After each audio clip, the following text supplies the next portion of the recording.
Lash and I welcome you to a new lesson. Emotions, a very big word. We use it so often, right?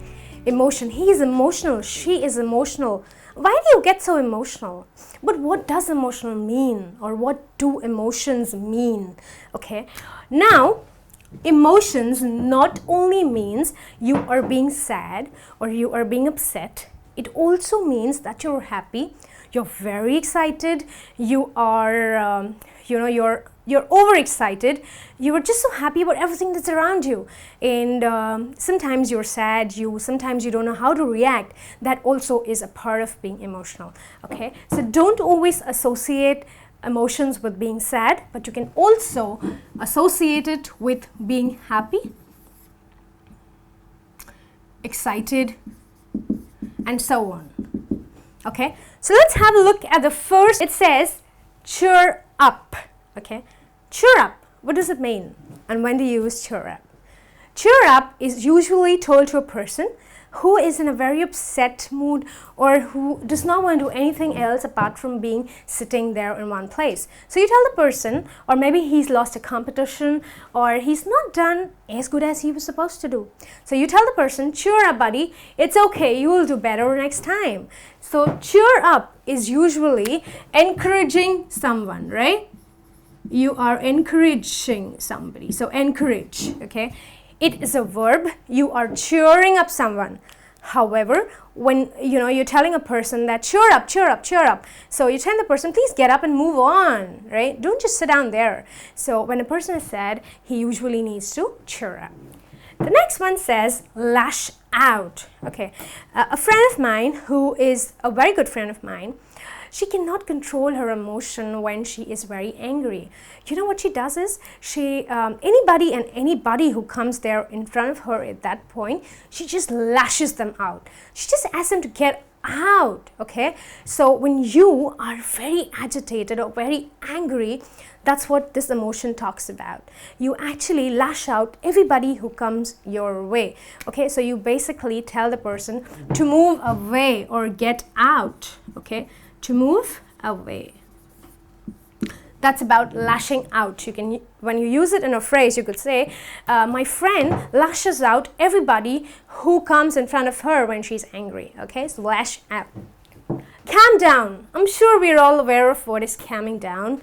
Now, what is calm down? It's a process which is, bringing you from an agitated or an angry mood to a relaxed mood. Okay, you tend to tell people to calm down when they're very angry, when they just get hyperactive and they start throwing things or they start shouting around at people. So you tell them, listen, you need to calm down right now. Okay, or when your boss is very angry and you don't want to go in front of him, you say, okay, I'm not going to go in front of my boss till he calms down, right? So calming down basically means relaxing. Okay, so relax.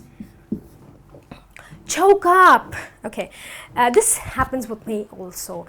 I get choked up when I see a very nice movie or a romantic comedy, which I usually love watching. So you know what happens in a romantic comedy? All the emotions just get piled up so much. In a moment there is happiness. In a moment somebody's just crying or somebody's just sorrowful. And it builds onto you and you get choked up. By the end of it, you don't know how to let it out. It's just there, you can't talk. Especially it happens and when you get choked up, you just can't talk. Okay, I'm sure you've experienced this also and you will relate to it. So choke up is when you can't really talk. Okay, so it can't talk. You just can't talk when you're choked up. You know what phrase you can use over there? You could say that the last time or Sam spoke to me about how he choked up when he met his mom last time. Choking up is usually happens when you have mixed emotions. Okay, yeah, letting someone down. What does letting someone down mean? It means that you disappoint somebody, okay? You disappoint your parents many times. Your parents are not expecting you to do a certain thing, and you actually end up doing that, right? And then by the end of it, you actually tell them that, oh mom, I'm really sorry, I let you down, okay? So letting somebody down is disappointing somebody, okay? Disappointing. disappointing someone, which I'm sure you hate to do, okay? So you can, you know why it's written over here, someone? Because we usually let people down, okay? So these are people that we're talking about. Bottle up, okay? What is bottle up? Bottle up is when you are a person who is very strong from inside, who knows how to hide his or her emotions, okay, but which is very, very unhealthy. Trust me, people, as human beings, we should always let our emotions out. You know, you should never keep them inside. So, you know, bottling up is very unhealthy. Or you could say, my friend always bottles up her emotions, which I don't think is very healthy, okay? So bottling up or bottle up is to keep your emotions, or you could say not expressing, yeah? You're not expressing your emotions, okay? So not expressing. You could either use any of them. The next one says lighten up or loosen up. So what is this? Lighten up means what? Light up the room? No. Many people, or especially people who are in a very serious job, have a problem. You know, I call it a problem. They don't want to take things very lightly. They want to take everything so seriously under the earth. I mean, on earth and under the sun, they want to take everything so seriously. I don't know why to do that, but probably it's just an emotion which is within them. So at times, if you come across people like this, you would, you know, maybe want to suggest them that, Mary, you should lighten up things, or it's not going to be good for you. You know, because the more you take things seriously, the more you become a very serious kind of person, and then that emotion grows on you. It gets very, very strong.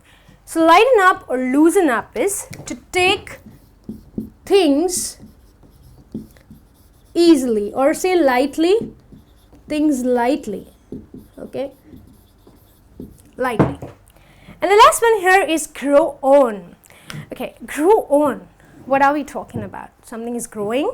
No, we're talking about, let's say the best example is a cousin of mine who lives in the States does not like opera, okay, but her friends are very fond of opera. And just last week she told me that how opera grew onto her. What does that mean? It means that now she has started loving opera. She didn't like it initially, however, gradually and eventually it has started growing onto her, and she has started liking it herself. Okay, so the emotion which was there in her, which the emotion of not liking something has grown on to liking something. Okay, so grow on is to build. It's basically building on. Building on. Okay, it just eventually and slowly and gradually it's building onto you. You've not liked it something, I mean you've not liked something before, but now that you've been seeing it quite often, and you know this happens in arranged marriage. I have noticed this. A friend of mine who went to see a guy for the first time, and she was so upset. She was like, okay, I'm not getting into this marriage. I'm not getting into an arranged marriage at all. However, she started meeting the guy, dating the guy, and eventually you could say he grew on to her. Okay, she started liking him. It just builds on. So friends, that was about phrasal verbs with emotions. Okay, and I am so sure that you have come across all of these at one point or the other. But then we don't know how to put our emotions together. We don't know how to use our emotions, or we don't know how to speak about our emotions. Okay, so I hope this lesson is going to help you talking about your emotions the next time that you meet your friends or want to discuss about your emotions. Okay, so that's all from me for now. Thanks for watching. Keep learning, keep watching. Take care. I shall see you next time.